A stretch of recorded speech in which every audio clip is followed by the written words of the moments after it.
आज हम डिस्कस करेंगे असिस्टेंट इंजीनियर का पेपर। ये जो असिस्टेंट इंजीनियर का पेपर था, ये 14 दिसंबर 2021 को जो था वो कंडक्ट करवाया गया था। और इस पेपर को हम डिटेल में डिस्कस करेंगे, इसका जीके सेक्शन, ताकि आने वाले एग्जाम्स में आपको हेल्प मिल सके और एक आइडिया लग सके कि किस तरह से आपको तैयारी करनी है। देखिए, अब अभी जो है ना, फिलहाल थोड़ा सा गैप पड़ जाएगा, क्योंकि बहुत सारे पेपर जो हैं अभी शेड्यूल उनका जारी नहीं किया गया है। तो अभी बहुत सारे लोग ना पढ़ना भी बंद कर देंगे। जब शेड्यूल आएगा तब वो पढ़ाई स्टार्ट करेंगे। परंतु ध्यान रखिएगा कि जो लोग अपनी पढ़ाई को बीच में बंद नहीं करेंगे, कंटिन्यूसली उसी तरह से पढ़ते जाएंगे ना, उनको डेफिनेटली सक्सेस मिलेगी। तो चलिए हम स्टार्ट करते हैं आज का पेपर। देखो, क्वेश्चन चाहे कोई भी हो, कैसा भी हो, आपको आने वाले एग्जाम्स में डेफिनेटली हेल्प मिलेगी। क्वेश्चन नंबर 1 देखिए, यहाँ पर पूछा गया है, identify from among the following the correct explanation of Magna carta. Important question है। आपको पहले तो इसके बारे में, मैग्ना कार्टा के बारे में पता होना चाहिए। देखो, कौन सी स्टेटमेंट सही पूछा है जब आपसे, तो पहली स्टेटमेंट में बोलते हैं ये, it is a great charter of great Britain signed in 1215। तो 1215 में ये 1215 में जो था, क्या इसको साइन किया गया था? एक ग्रेट चार्टर था। दूसरे में पूछते हैं कि king John signed it conceding the king is subject to law. ये जो था, ये किंग जॉन ने साइन किया था। इसलिए साइन किया था क्योंकि जो किंग है वो अब कानून के तहत आ जाएगा, इसीलिए इसको साइन किया गया था। तीसरी स्टेटमेंट में कहते हैं, it was signed by king George III of great Britain conceding that the British parliament is supreme. ये जो था, इसी स्टेटमेंट में कहते हैं कि ये जो था, ये ग्रेट ब्रिटेन के किंग जॉर्ज III ने साइन किया था। साइन इसलिए किया था क्योंकि क्या ब्रिटिश पार्लियामेंट जो है वही सुप्रीम है, क्या ये कहता था ये मैग्ना कार्टा एक्ट। तो इसकी अगर हम बात करें तो पहली स्टेटमेंट तो सही है, बिल्कुल आपके पास दी गई, कि ये जो ग्रेट चार्टर था ये एक, और ये ग्रेट ब्रिटेन ने 1215 में 1215 में जो था इसको साइन किया था।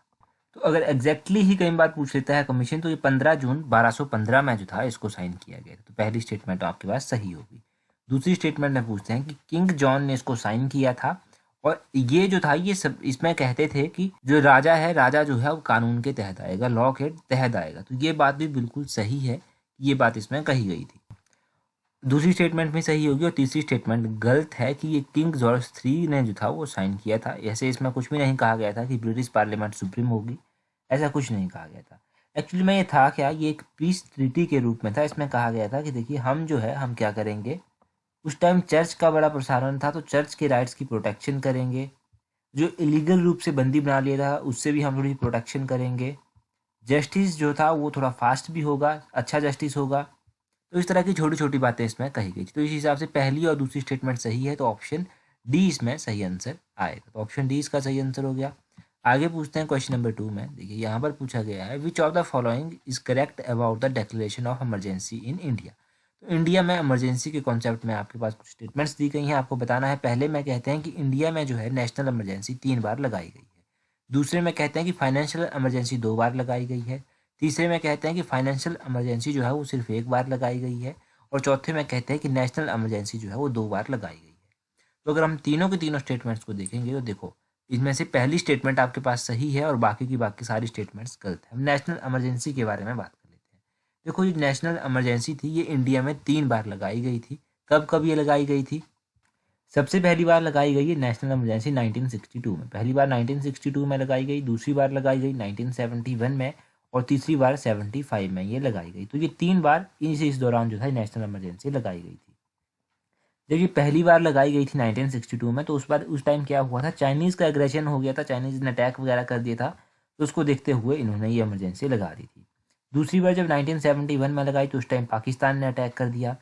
पाकिस्तान के अटैक को देखते हुए इमरजेंसी लगानी पड़ी। और तीसरी बार जब इमरजेंसी लगाई थी, तभी 1971 वाली इमरजेंसी अभी लगी हुई थी, और 1975 की इमरजेंसी भी लगा दी थी। और 1971 और 1975 की जो इमरजेंसी थी, इन दोनों को रिवोक किया गया था, मतलब वापस ले लिया गया था 1977 में। अब 1975 की इमरजेंसी कहा जाता है कि इंटरनल जो डिस्टर्बेंस थे उनके कारण लगाई गई थी, और 1962 और 1971 की जो इमरजेंसी थी वो बाहर से आक्रमण हुआ था, तो इसीलिए इन दोनों इमरजेंसी को लगाया गया था। तो ये कॉन्सेप्ट अलग अलग है इमरजेंसी के बारे में। और उसी तरह अगर आप फाइनेंशियल इमरजेंसी के बारे में समझेंगे, तो उसके बारे में भी बात करते हैं, परंतु उससे पहले आपको पता होना चाहिए कि नेशनल इमरजेंसी जो है वो कौन से आर्टिकल के तहत लगाई जाती है। देखो, नेशनल इमरजेंसी लगाने के लिए जो है वो एक आर्टिकल बनाया गया है, जो आर्टिकल है आर्टिकल 352 आर्टिकल बनाया गया है। 352 आर्टिकल के तहत ये इमरजेंसी लगती है, और उसके बाद इमरजेंसी जो है एक और प्रकार की है, जो इमरजेंसी लगती है आर्टिकल 356 के तहत। जो 356 के तहत इमरजेंसी लगती है, ये प्रेसिडेंट रूल इसको कहा जाता है, ठीक है, प्रेसिडेंट रूल होता है ये। और जो 360 के तहत लगती है इमरजेंसी, वो कौन सी है, वो है फाइनेंशियल इमरजेंसी आपके पास। ये जो फाइनेंशियल इमरजेंसी है, ये इंडिया में अभी तक एक बार भी नहीं लगी है। तो ये सारा कॉन्सेप्ट आपका यहाँ से क्लियर हो गया। अगला क्वेश्चन देखते हैं। अगले क्वेश्चन में पूछा गया था headquarter of credit rating agency the standard and poor are located in. तो ये जो क्रेडिट रेटिंग एजेंसी है, स्टैंडर्ड एंड पुअर है, इसका हेडक्वार्टर कहाँ पर स्थित है। अब देखो, इस तरह की चीज़ें ना आपको याद करनी ही पड़ती हैं, पर कई बार ऐसा होता है कि न्यूज़पेपर जब आप पढ़ते हैं तो न्यूज़पेपर में इस तरह की चीज़ें स्ट्राइक कर जाती हैं। इकोनॉमी के सेक्शन में कर जाएंगी न्यूज़पेपर में, या फिर किसी और सेक्शन में कहीं ना कहीं पर स्ट्राइक कर जाएंगी। तो इसका हेडक्वार्टर कहाँ पर है, ऑप्शन बी न्यूयॉर्क में जो है इसका हेडक्वार्टर स्थित है। अब इसके बारे में थोड़ा सा जान लीजिए। ये जो S&P है, इसको स्टैंडर्ड एंड पुअर कहते हैं। ये एक क्रेडिट रेटिंग एजेंसी है, और ये अमेरिका की एक क्रेडिट रेटिंग एजेंसी है। ये क्या करती है, देखो, स्टॉक के ऊपर जो स्टॉक होते हैं आपके, बॉन्ड हो गया, कमोडिटीज़ हो गया, इनके ऊपर रिसर्च करती है, एनालिसिस करती है। तो इस तरह के फाइनेंशियल एनालिसिस जो है इसके द्वारा किए जाते हैं। वैसे तो ओरिजिनली इसकी स्थापना 1860 में कर दी गई थी, परंतु 1860 के बाद जो इसका अभी का स्टेटस है ना, उसको 1941 में एस्टेब्लाइज किया गया था। तो ये भी आप याद रखिएगा। ये दोनों ऑप्शन तो ऑब्वियसली आपके पास साथ में नहीं आएंगे, परंतु फिर भी अगर कुछ ऐसा होता है तो आप याद रखिएगा कि ओरिजिनली इसको कब एस्टेब्लाइज किया गया था। आगे पूछते हैं, the income from agriculture and allied sector to the total domestic product of Himachal Pradesh in 2020 amount to. तो हिमाचल प्रदेश में ये बोलते हैं कि एग्रीकल्चर और उसके जो साथ के सेक्टर्स हैं कोई और भी, उनसे टोटल डोमेस्टिक प्रोडक्ट जो है वो हिमाचल प्रदेश में कितना % रहता है। 2020 के आंकड़े आपको बताने हैं। जो पेपर हुआ था उसकी आंसर की के अकॉर्डिंग अगर आप आंसर देखेंगे तो इसका सही आंसर क्या है, ऑप्शन सी सही आंसर है। 22.1% इसका सही आंसर होगा। अब देखो, कुछ ऑफिशियल और डाटा भी है हमारे पास, इसके बारे में हम बात कर लेते हैं। 2011 के डाटा के अनुसार अगर हम देखें तो हिमाचल प्रदेश में जो है वो 89.96% पॉपुलेशन ऐसी है जो कहाँ पर रहती है, जो रूरल एरिया में रहती है, ग्रामीण इलाकों में रहती है। और एग्रीकल्चर हो गया, हॉर्टिकल्चर हो गया, ये डायरेक्ट रूप से एम्प्लॉयमेंट प्रोवाइड करवाते हैं हिमाचल प्रदेश में अबाउट 70% टोटल वर्कर्स को। कितना, 70% टोटल वर्कर्स को ये एग्रीकल्चर और इससे अलाइड से रिलेटेड जो सेक्टर हैं उनमें ये एम्प्लॉयमेंट प्राप्त करवाते हैं। और अगर हम और भी बात करें एग्रीकल्चर के बारे में, तो एग्रीकल्चर देखो स्टेट की जो इनकम है उसका भी एक अच्छा सोर्स माना जाता है। देखो, हिमाचल प्रदेश में जो है 13.62% जो है वो टोटल GHDP जो है वो एग्रीकल्चर और लाइट सेक्टर से आता है। कितना, 13.62। ये भी आप याद रखिएगा। और जो क्वेश्चन पूछा गया है वो मुझे इस क्वेश्चन में कुछ इतना ऑफिशियल डाटा नहीं मिल पाया एग्जैक्टली इसके बारे में, परंतु इससे रिलेटेड जो फैक्ट्स है वो मैंने आपको बता दिए। अगला क्वेश्चन देखिए, क्वेश्चन नंबर 5। यहाँ पर पूछते हैं which of the following is correct about the percentage of schedule caste and schedule tribe population in Himachal Pradesh as per 2011 census. तो 2011 की जनगणना के अनुसार आपको बताना है। ये जो स्टेटमेंट्स यहाँ पर दी गई हैं ना, इन सभी में ही ये गलत ऑप्शंस दिए गए हैं। अगर हम असल में बात करें कि आंसर की में किस ऑप्शंस को प्रायोरिटी दी गई थी, तो ऑप्शन बी को प्रायोरिटी दी गई थी कि शेड्यूल कास्ट पॉपुलेशन जो है वो 28.45% कवर करती है, और ये जो है शेड्यूल ट्राइब पॉपुलेशन जो है ये 6.45% कवर करती है। परंतु मैंने पहले भी आपको बताया है, मैं एक बार फिर से आपको रिवाइज करवाता हूँ अच्छे से, ताकि आपको अब कन्फ्यूजन ना रहे। तो जिन्होंने हमें पेपर सेंड किया था, या फिर जिन और भी किसी ने ये पेपर दिया है ना, तो वो लोग चाहें तो वो इस क्वेश्चन के लिए क्लेम भी कर सकते हैं ऑफिशियल डाटा का वास्ता देके। देखो, ऑफिशियल डाटा ये है कि शेड्यूल कास्ट पॉपुलेशन जो है वो टोटल पॉपुलेशन का 25.19% कितना कवर करती है। 25.19% जो है वो शेड्यूल कास्ट करती है, ये शेड्यूल कास्ट करती है। और शेड्यूल ट्राइब की बात करें तो शेड्यूल ट्राइब कितनी करती है, ये करती है 5.71%। ये क्वेश्चन आपको पता है कि HPSSC ने भी कई बार पूछा है, और कमीशन भी इस क्वेश्चन को जो है वो घुमा फिरा के पूछता रहता है। तो ये परसेंटेज में डाटा मैंने आपको बता दिया, ये डाटा आपने याद रखना है। अगर आप वैसे भी बात करेंगे कि पॉपुलेशन कितनी है शेड्यूल कास्ट की हिमाचल प्रदेश में, तो हिमाचल प्रदेश में 17,29,252 जो है वो पॉपुलेशन है शेड्यूल कास्ट की, और शेड्यूल ट्राइब की पॉपुलेशन है 3,92,126। ये शेड्यूल ट्राइब की पॉपुलेशन है। तो अब पॉपुलेशन के बारे में कन्फ्यूजन मत रखिएगा, इसको क्लियर कर लीजिए। अगला क्वेश्चन पूछते हैं, in which of the following district of Himachal Pradesh the Lippa Asrang wildlife sanctuary. मैंने कहा भी था आपको कि ये क्वेश्चन पूछा गया है। अब Lippa Asrang wildlife century कहाँ पर स्थित है, ये किन्नौर में पड़ती है। ऑप्शन सी किन्नौर जो है इसका सही आंसर होगा। अब ये किन्नौर में पड़ती है आपकी Lippa Asrang wildlife century. ऐसा नहीं है कि किन्नौर में एक ही वाइल्ड लाइफ सेंचुरी है, किन्नौर में और भी वाइल्ड लाइफ सेंचुरीज हैं जैसे कि चितकुल वाइल्ड लाइफ सेंचुरी हो गया, तो Chitkul wild life sanctuary Kinnaur में पड़ती है। रूपी भाभा वाइल्ड लाइफ सेंचुरी हो गया, ये भी किन्नौर में पड़ती है। ऑप्शन में चंबा दिया गया है, तो चंबा में कौन कौन सी वाइल्ड लाइफ सेंचुरीज पड़ती हैं? चंबा में एक तो पड़ती है Gamgul Siah Behi wildlife sanctuary, Kalatop wildlife sanctuary, Kugti wildlife sanctuary, Sechu Tuan wildlife sanctuary, Tundah wildlife sanctuary, ये चंबा में पड़ती हैं। कुल्लू में कौन कौन सी वाइल्ड लाइफ सेंचुरीज पड़ती हैं? कुल्लू में काइस वाइल्ड लाइफ सेंचुरी पड़ती है, कमर वाइल्ड लाइफ सेंचुरी पड़ती है, कोखान वाइल्ड लाइफ सेंचुरी पड़ती है, सेंच वाइल्ड लाइफ सेंचुरी पड़ती है, तीर्थन वाइल्ड लाइफ सेंचुरी पड़ती है। और उसी तरह सिरमौर की बात करें तो सिरमौर में एक तो आपकी चूड़धार वाइल्ड लाइफ सेंचुरी आ जाती है। बाकी बाकी जो है वो रेणुका वाइल्ड लाइफ सेंचुरी भी है, रेणुका वाइल्ड लाइफ सेंचुरी भी है। और ये सब आपने यहाँ से इम्पोर्टेंट याद रख लेना है। आगे देखिए, आगे पूछा गया है when was the Indian state of Mizoram form. तो मिजोरम की स्थापना कब की गई थी? देखो, मिजोरम का याद रखने से पहले आपको हिमाचल के बारे में याद रखना है कि हिमाचल जो था वो 1971 में जो था इसको पूर्ण राज्य का दर्जा दिया गया था, और 1971 में जब इसको पूर्ण राज्य का दर्जा दिया गया था तो ये 18वें नंबर का राज्य बना था। उसी तरह मिजोरम के बारे में आपको याद रखना है कि मिजोरम जो था वो 1987 में जो था एक नया स्टेट बना था। कब? 1987 में। उस टाइम ऐसा नहीं था कि अकेला ही ऐसा था जिसको एक राज्य बनाया गया था। मिजोरम के साथ साथ जो था वो अरुणाचल प्रदेश को बनाया गया था, गोवा को बनाया गया था। मिजोरम बना था 23rd नंबर का, और उसके बाद जो मिजोरम के बाद बना था अरुणाचल प्रदेश वो 24th नंबर का बना था, और गोवा जो था वो 25th नंबर का बना था।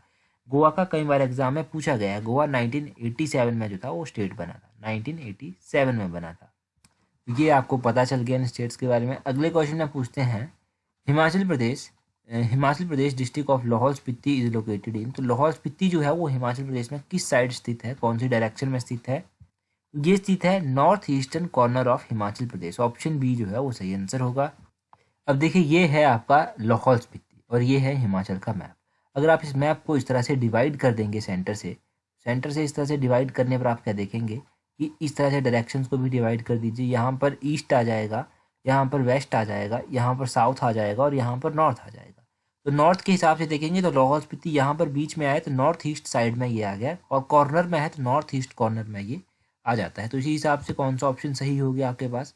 इसी हिसाब से आपके पास ऑप्शन बी सही आंसर हो जाता है। नॉर्थ ईस्टर्न कॉर्नर में ये पड़ता है। अब देखो, ये तो आपको पता चल गया, परंतु बाकी और स्टेट्स भी देख लीजिए आप। जैसे कि आपसे पूछ लिया गया किन्नौर कहाँ पर स्थित है, तो किन्नौर एग्जैक्टली यहाँ पर स्थित है। किन्नौर, ठीक है, ये किन्नौर है आपका। तो किन्नौर कहाँ पर हो गया? किन्नौर ईस्ट साइड में पड़ जाता है। उसी तरह से अलग अलग स्टेट्स जो हैं आप देख सकते हैं। चंबा यहाँ पर पड़ता है आपका, सोलन यहाँ पर पड़ता है, बिलासपुर यहाँ पर पड़ता है, शिमला यहाँ पर पड़ता है। तो ये आपको याद रखना है थोड़ा थोड़ा, ताकि एग्जाम में यहाँ से हेल्प मिल सके। 9 क्वेश्चन देखिए, 9 क्वेश्चन में पूछते हैं when was the scheme of राष्ट्रीय उच्चतर शिक्षा अभियान इम्प्लीमेंटेड इन हिमाचल प्रदेश। रूसा के तहत आपने सुना होगा कि हमने बीएससी की, हमने बीएड की, हमने कोई और पढ़ाई जो था वो रूसा के तहत कवर की हिमाचल प्रदेश में, और कंट्रोवर्सी भी इसको लेकर रहती थी उस टाइम। रूसा कब स्टार्ट किया गया था? ये 2013-14 में जो था वो स्टार्ट किया गया था। ऑप्शन ए जो है वो सही आंसर है। अब रूसा के बारे में मैं थोड़ा सा आपको बता देता हूँ कि रूसा एक्चुअली में था क्या।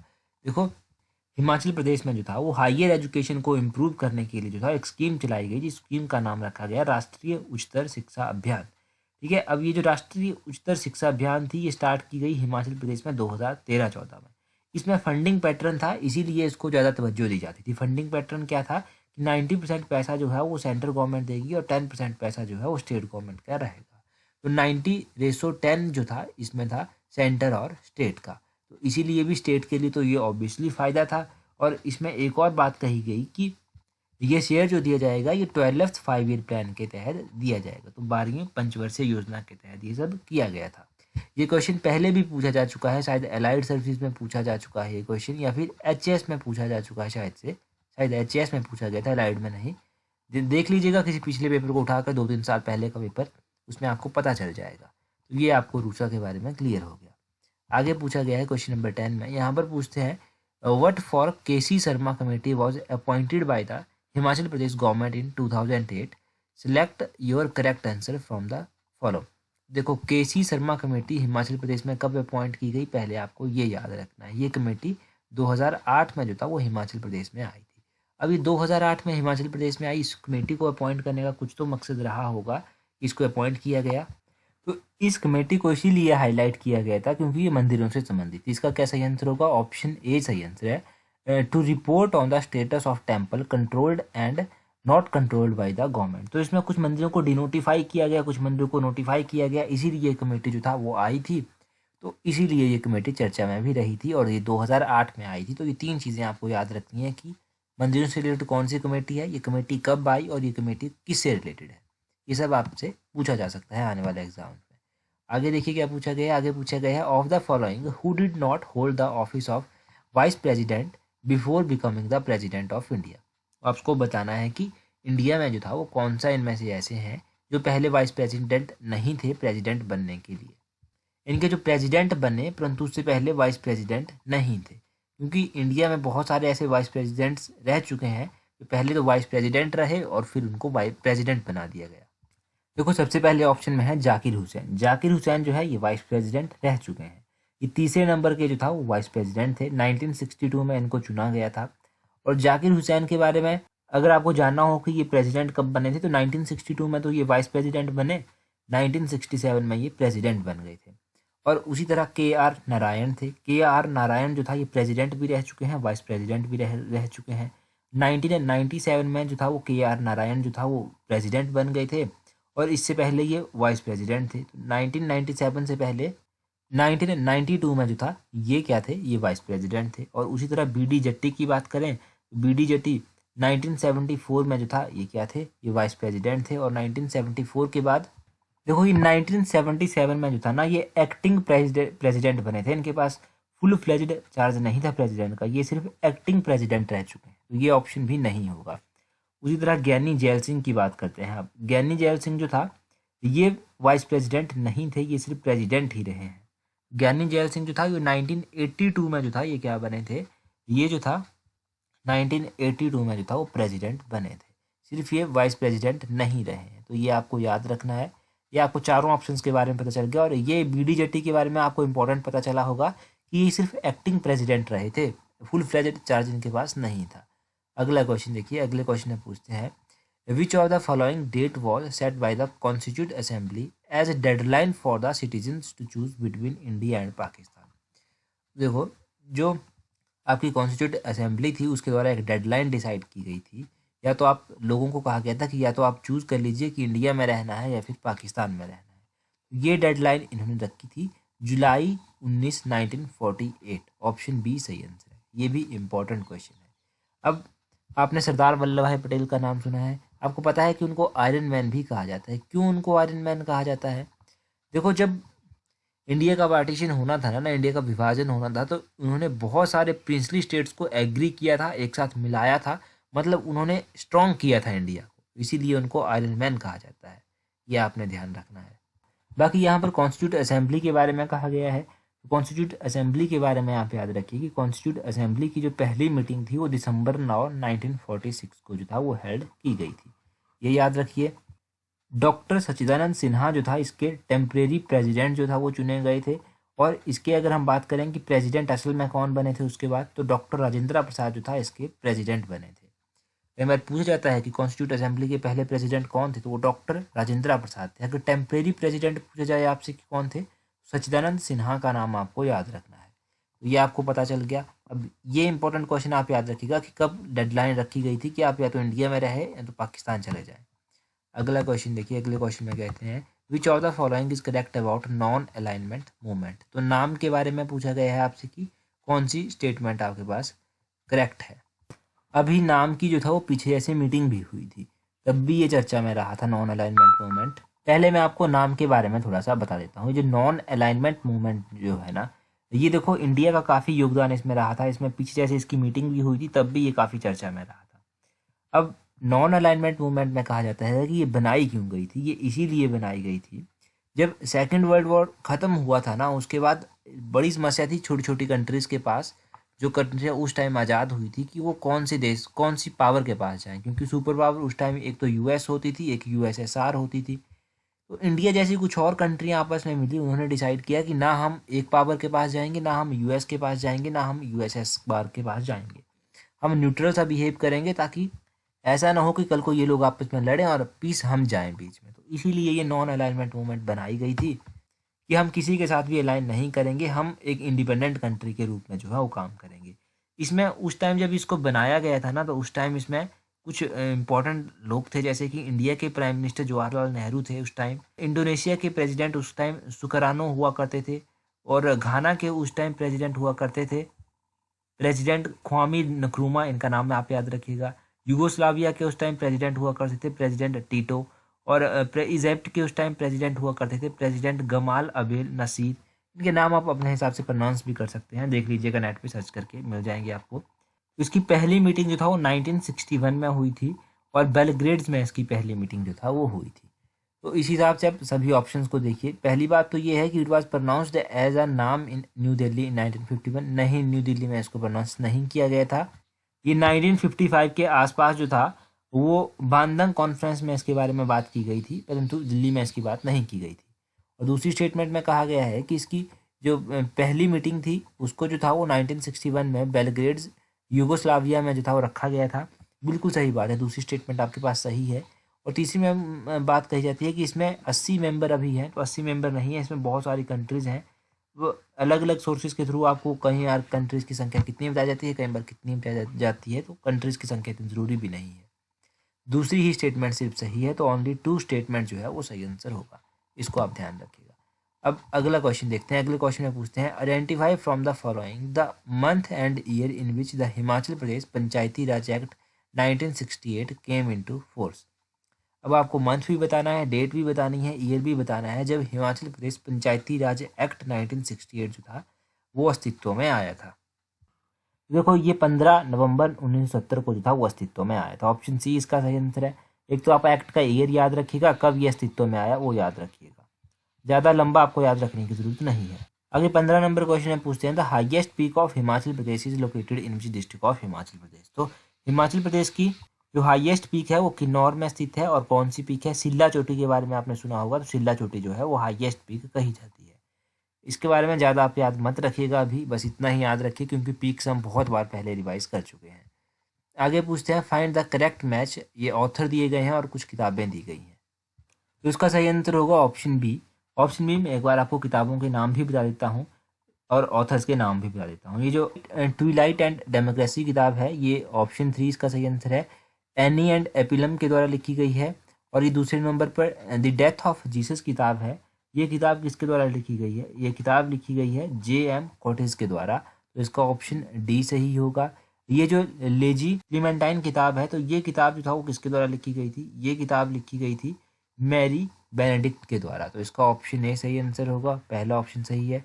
द वर्ल्ड किताब जो है वो किसके द्वारा लिखी गई है? तो द वर्ल्ड किताब जो है ये लिखी गई है रिचर्ड हैस के द्वारा, तो इसका ऑप्शन बी सही आंसर है। तो इस हिसाब से ये सही है। किताबें वैसे रिपीट कम की जाती हैं, परंतु फिर भी आप याद रखिएगा। आगे पूछा है, which of the following country became the second country in the world to grant women the right to vote in its national election give its year. तो ऐसी कौन सी कंट्री थी जिसने महिलाओं को जो था, दूसरी कंट्री आपको बता दी है, जिसने महिलाओं को जो था वो राइट टू वोट का राइट दिया था अपने जो नेशनल इलेक्शन होते हैं उनमें वोट करने के लिए? तो ये कंट्री थी ऑस्ट्रेलिया इन 1903। ऑस्ट्रेलिया ने 1903 में महिलाओं को ये अधिकार दे दिया था कि वो अपनी कंट्री में जो है वो नेशनल इलेक्शन में वोट कर सकती हैं। और पहली कंट्री थी न्यूजीलैंड, जिसने महिलाओं को ये वोट करने का अधिकार दे दिया था 1893 में जो था, ये पार्लियामेंट्री इलेक्शन में इन्होंने राइट दे दिया था कि आप इस तरह से ले सकते हैं यहाँ पर। 18 में पूछते हैं, the Indian institute of remote sensing located in. तो Indian institute of remote sensing जो है वो कहाँ पर स्थित है? ये कहाँ पर स्थित है? ये देहरादून उत्तराखंड में स्थित है। देहरादून जो है वो उत्तराखंड में पड़ता है, यहाँ पर ये स्थित है। इसकी स्थापना 1966 में की गई थी, और इसके चेयरमैन की अगर आप बात करेंगे तो के शिवान इसके प्रेजेंट टाइम में चेयरमैन है। ये सब आप इसके बारे में याद रखें। 19 में पूछते हैं, विच ऑफ द यहाँ पर बताना है, the child gender ratio of which of the following district of Himachal Pradesh is correct as per 2011 census. 2011 की जनगणना के अनुसार आपको बताना है कि हिमाचल प्रदेश में चाइल्ड सेक्स रेशो के बारे में कुछ दिए गए हैं कॉन्सेप्ट, इनमें से कौन सा सही है? पहले में कहते हैं कि Lahaul Spiti had the highest child gender ratio in the state. Lahaul Spiti में जो है वो चाइल्ड सेक्स रेशो जो है वो सबसे अधिक है। किन्नौर कहते हैं कि दूसरे नंबर पर आता है, कि या फिर लाहौल स्पीति के साथ साथ ही मिलता जुलता है। तीसरे नंबर पर कहते हैं कि Hamirpur is placed at number 2, Hamirpur को दूसरे नंबर पर रखा गया है। और तीसरी स्टेटमेंट में कहते हैं Sirmaur is placed at the bottom, कि सिरमौर को लास्ट में रखा गया है।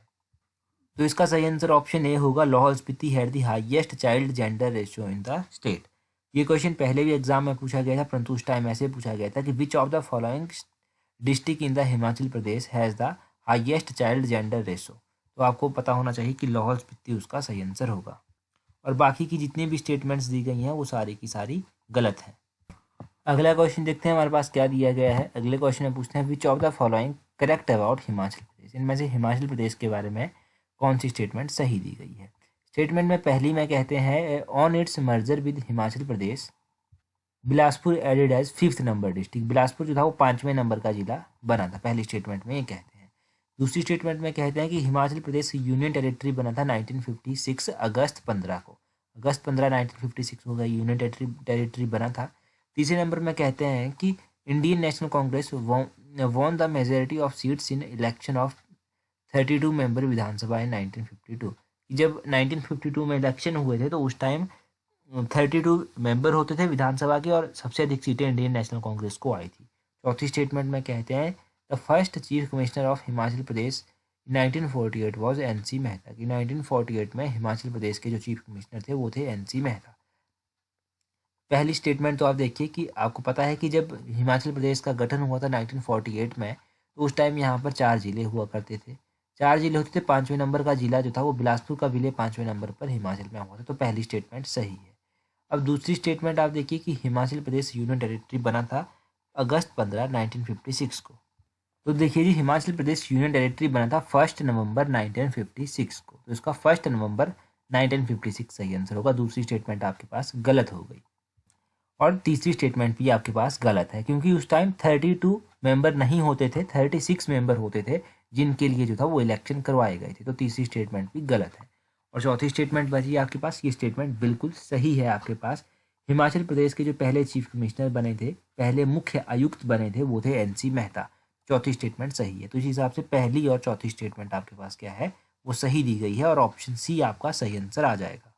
तो इस तरह से आपने जो था वो 20 के 20 क्वेश्चन देख लिए जीके के। बाकी होपफुली कि आपको आने वाले एग्जाम्स में भी हेल्प मिलेगी। अगर आपका ऐसा कोई पेपर है, आप चाहते हैं उसको डिटेल में डिस्कस करें, तो आप सेंड कर सकते हैं। That's all for today. Thank you very much for watching and listening it very patiently.